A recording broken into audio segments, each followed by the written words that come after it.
వక్ఫ్ బిల్లుపై వైసీపీ ద్వంద్వ వైఖరిని ప్రదర్శించిందని టీడీపీ పోలిట్ బ్యూరో సభ్యులు శ్రీనివాసులరెడ్డి ధ్వజమెత్తారు. లోక్సభలో వక్ఫ్ బిల్లును వ్యతిరేకించిన వైసీపీ ఎంపీలు రాజ్యసభలో మద్దతు తెలపడం వెనుక ఆంతర్యం ఏంటని ప్రశ్నించారు. వక్ఫ్ బిల్లు చట్ట సవరణకు కేంద్రం ప్రతిపాదించినప్పుడే జాయింట్ పార్లమెంటరీ కమిటీని వేయమని సూచించింది. ఏపీ ముఖ్యమంత్రి నారా చంద్రబాబు నాయుడేనని టీడీపీ పోలిట్ బ్యూరో సభ్యులు శ్రీనివాసులరెడ్డి అన్నారు. 2 నాల్కల ధోరణితో వ్యవహరించిన వైసీపీ ఎంపీలు వెంటనే రాజీనామా చేయాలని శ్రీనివాసులరెడ్డి డిమాండ్ చేశారు. ముస్లింల సంక్షేమం, భద్రత, రక్షణ, అభ్యున్నతి కోసం టీడీపీ ఎప్పటికీ కట్టుబడి ఉంటుందన్నారు. నిన్న మొన్న దేశ పార్లమెంట్లో వక్ఫ్ బిల్లు పైన అనేక చర్చల అనంతరం దాని ఆమోదం కూడా దేశం ప్రజలందరం చూసాం. ముఖ్యంగా మన ఆంధ్రప్రదేశ్లో ఉన్న ముస్లిం సోదరులు అందరూ కూడా వీక్షించారు. ఏ రోజైతే మొట్టమొదటగా 6 నెలల కిందట కేంద్ర ప్రభుత్వం వక్ఫ్ బిల్లు మీద ప్రతిపాదన చేసిందో ఆ రోజే రాష్ట్ర ప్రభుత్వం, మన ముఖ్యమంత్రి చంద్రబాబు నాయుడు గారు దాన్ని ఇమీడియట్గా పార్లమెంట్లో పెట్టేదానికి లేదు, దాన్ని జాయింట్ పార్లమెంటరీ కమిటీ ఏర్పాటు చేసి చర్చ జరిగిన తర్వాతనే దాన్ని పార్లమెంట్లో ప్రవేశపెట్టాలా అని చెప్పి మొట్టమొదటిగా చెప్పిందే మన నాయకుడు చంద్రబాబు నాయుడు గారు. ఈరోజు ఆ జేపీసీ జాయింట్ పార్లమెంటరీ కమిటీ ఏదైతే 6 నెలలుగా దేశవ్యాప్తంగా ఉన్న వ్యవస్థలన్నింటినీ కూడా చర్చలు జరిపి నిన్న మొన్న లోక్సభలో కానీ రాజ్యసభలో కానీ ప్రవేశపెట్టడం చూసాం. దాని ఆమోదాన్ని కూడా చూసాం. ఈ సందర్భంగా నేను ఒక్కటే అడుగుతున్నా ప్రతిపక్ష వైసీపీ పార్టీని, మీరు నిన్న రాజ్యసభలో మీకున్న 11 మందిలో 7 మంది రాజ్యసభ సభ్యులు ఈ బిల్లుకు రాజ్యసభలో అనుకూలంగా ఓటేశారా లేదా అని చెప్పి నేను అడుగుతా ఉన్నాను. లోక్సభలో ఒక వైఖరి, రాజ్యసభలో ఒక వైఖరి. లోక్సభలో ఏమో బిల్లును వ్యతిరేకిస్తున్నామన్నారు. ఒక్క ఎంపీ కూడా, మీకు 4 ఎంపీలు ఉంటే ఒక్క ఎంపీ కూడా లోక్సభలో వక్ఫ్ బిల్లు మీద వ్యతిరేకించినట్లు మీరు మాట్లాడలే. రాజ్యసభలో మాత్రం 7 మంది ఎంపీలు వక్ఫ్ బిల్లుకు అనుకూలంగా ఓటేశారు. తెలుగుదేశం పార్టీ ఎన్డీఏలో భాగస్వామ్యమైన పార్టీ, బహిరంగంగా కూడా ఎన్డీఏలో ఉంది కాబట్టి మేము ఆ బిల్లును 3 సవరణలతో ప్రతిపాదన కూడా చేశాం. ఆ 3 సవరణలు కూడా కేంద్ర ప్రభుత్వం ఆమోదం తెలిపింది. దేశంలో ఏదైనా ఈ వక్ఫ్ బిల్లు మీద జాయింట్ పార్లమెంటరీ కమిటీకి సవరణలు ప్రతిపాదించామో ఆ సవరణలు ప్రతిపాదించిన పార్టీ ఒక్క తెలుగుదేశం పార్టీనే. అంటే ముస్లిం మనోభావాలను, ముస్లింల రక్షణకు, ముస్లింల ఐక్యతకు, వాళ్ళ అభ్యున్నతి కోసం తెలుగుదేశం పార్టీ నిత్యం పనిచేస్తుందని చెప్పేదానికి ఈ 3 సవరణల తీర్మానం లోక్సభలో ఆమోదించిన తీరే నిదర్శనం అని చెప్పి నేను తెలియజేస్తూ ఉన్నా. రాజ్యసభలో ఒక తీరు, లోక్సభలో ఒక తీరు, ద్వంద్వ వైఖరి అవలంబించిన వైసీపీ పార్టీలోని ఎంపీలు రాజీనామా చేయాలని చెప్పి నేను అడుగుతా ఉన్నా. నిన్న మాట్లాడుతున్నారు ముస్లిం మైనారిటీ పెద్ద మనిషి, ఈ బిల్లుకు మద్దతు తెలిపిన తెలుగుదేశం పార్టీకి సంబంధించిన వాళ్ళు రాజీనామా చేయాలని. 2 నాలుకల వైఖరితో మీరు లోక్సభలో ఒకవైపు, రాజ్యసభలో ఒకవైపు 2 నాలుకల ధోరణి అవలంబించిన వైసీపీ ఎంపీలు రాజీనామా చేయాలి. ఈ సందర్భంగా మీ వైఖరిలో స్పష్టత లేదు, 2 నాలుకల ధోరణి వైసీపీది.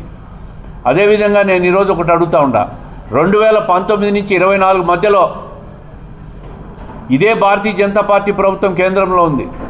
ఆ రోజు 22 ఎంపీలు వైసీపీకి ఉన్నారు లోక్సభలో, రాజ్యసభలో ఎంపీలు ఉన్నారు. ఆ రోజు ప్రవేశపెట్టిన సిఏఏ బిల్లులు కానీ, ఎన్ఆర్సీ బిల్లులు కానీ, త్రిబుల్ తలాక్ బిల్లులు కానీ పాస్ అయినాయి. ఆ రోజు 22 మంది ఎంపీలున్న వైసీపీ పార్టీ వ్యతిరేకించిందా, అనుకూలంగా ఓటేసిందా అని చెప్పాలి.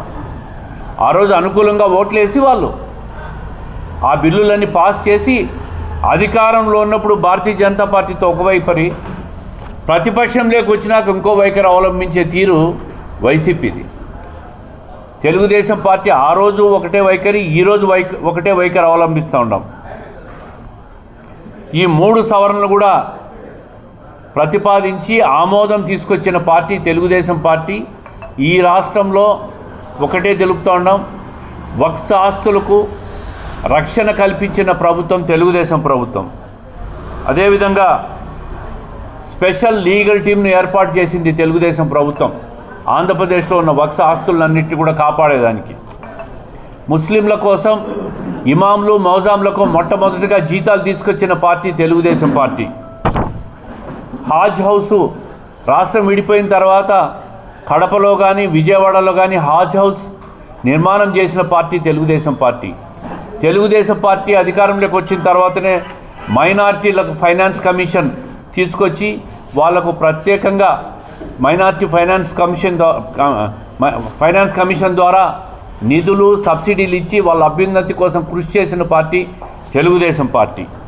ఇది ఆర్థికంగా వీళ్ళందరూ అభ్యున్నతికి పనిచేస్తే, రాజకీయంగా నేను చెప్తా ఉండా, తెలుగుదేశం పార్టీ ఎన్టీ రామారావు గారు పెట్టిన తర్వాతే ముస్లింలకు రాజకీయంగా అవకాశం ఇచ్చిన పార్టీ తెలుగుదేశం పార్టీ. కడపలో విషయానికి వస్తే మొట్టమొదటిగా ఖలీల్ బాషా గారికి 2 సార్లు ఎమ్మెల్యేగా అవకాశం ఇచ్చి మంత్రిని కూడా చేసిన పార్టీ తెలుగుదేశం పార్టీ. అదేవిధంగా రాష్ట్ర స్థాయి లేకపోతే షరీఫ్ గారిని కౌన్సిల్ చైర్మన్గా చేసిన పార్టీ తెలుగుదేశం పార్టీ. ఇదే విధంగా ఎన్డీఏలో గతంలో ఉన్నప్పుడు దేశంలో అత్యున్నత పదవి రాష్ట్రపతి పదవి అబ్దుల్ కలాం గారిని రాష్ట్రపతి చేయడంలో ఆ రోజు ఎన్డీఏ కన్వీనర్గా ఉన్న చంద్రబాబు నాయుడు గారు కీలక పాత్ర వహించారనే విషయాన్ని కూడా ఈ సందర్భంగా నేను తెలియజేస్తూ ఉండా. రాజకీయంగా కానీ సామాజికంగా కానీ ఆర్థికంగా కానీ వాళ్ళ అభ్యున్నతికి ఈ 43 సంవత్సరాల్లో దాదాపు 23 సంవత్సరాలు తెలుగుదేశం పార్టీ అధికారంలో ఉంటే ఈ 23 సంవత్సరాల్లోనే అనేక రకాలుగా వారు ముస్లింలకు అభ్యున్నతి ఇచ్చిన పార్టీ ఈ తెలుగుదేశం పార్టీ. ఈరోజు వైసీపీ వాళ్ళు ప్రతిపక్షం లేకపోయి ఏదో ఒక రకంగా బురద చల్లాలా, విషాన్ని చిమ్మాలా, ముస్లింలను వ్యతిరేక పార్టీగా ముద్ర వేయాలని ప్రయత్నం చేస్తూ ఉంటారు. నిన్న ఒక పెద్ద మనిషి మాట్లాడుతూ ఉన్నాడు, చంద్రబాబు నాయుడు గారు 9 నెలలుగా ఏం చేశారని. అయ్యా, మీరు 5 నెలలుగా ఉన్నప్పుడు అధికారంలో ఇదే వక్ఫ్ ఆస్తులన్నీ అన్యాయక్రాంతమైనాయి. ఇదే వక్ఫ్ ఆస్తులన్నీ మీ సంబంధించిన వ్యక్తులంతా ఆక్యుపై చేసుకున్నారు. ఈ విషయాన్ని మీరు మర్చిపోయినారా అని చెప్పి నేను అడుగుతూ ఉంటా. అందుకే ఈరోజు స్పెషల్ లీగల్ టీం వక్ఫ్ ఆస్తుల కోసం ప్రతిపాదన చేస్తూ ఉంది. కొత్త టీం వేసి ఈ వక్ఫ్ ఆస్తులు ఎక్కడెక్కడ ఆంధ్రప్రదేశ్లో ఉన్నాయో అవన్నీ కాపాడేదానికి ఈ ప్రభుత్వం నిత్యం కృషి చేస్తుంది. ఇదే కాకుండా ఏ అమెండ్మెంట్ను కూడా వైసీపీ ప్రతిపాదించలే. పార్లమెంట్లో 3 ఎంపీలు ఉంటే ఒక్క మాట కూడా నోరు తెరిచి మాట్లాడలే. లోక్సభలో వీళ్ళు, రాజ్యసభలో ఏమో అనుకూలంగా ఓట్లేసేసినారు. వీళ్ళు కూడా ముస్లింల అభ్యున్నతి కోసం వీళ్ళు కూడా మాట్లాడే వల్ల ముందు మీరు రాజీనామా చేయాలని చెప్పి నేను డిమాండ్ చేస్తూ ఉంటా. పార్లమెంట్లో ఉన్న 3 లోక్సభలో ఉన్న 3 ఎంపీలు, రాజ్యసభలో ఉన్న 7 మంది ఎంపీలు 2 రకాల ద్వంద్వ వైఖరి అవలంబించిన వాళ్ళు మీరు రాజీనామాలు చేసి రాష్ట్రంలో ఉన్న ముస్లిం ప్రజలకు క్షమాపణ చెప్పాలని చెప్పి నేను కోరుతూ ఉంటా.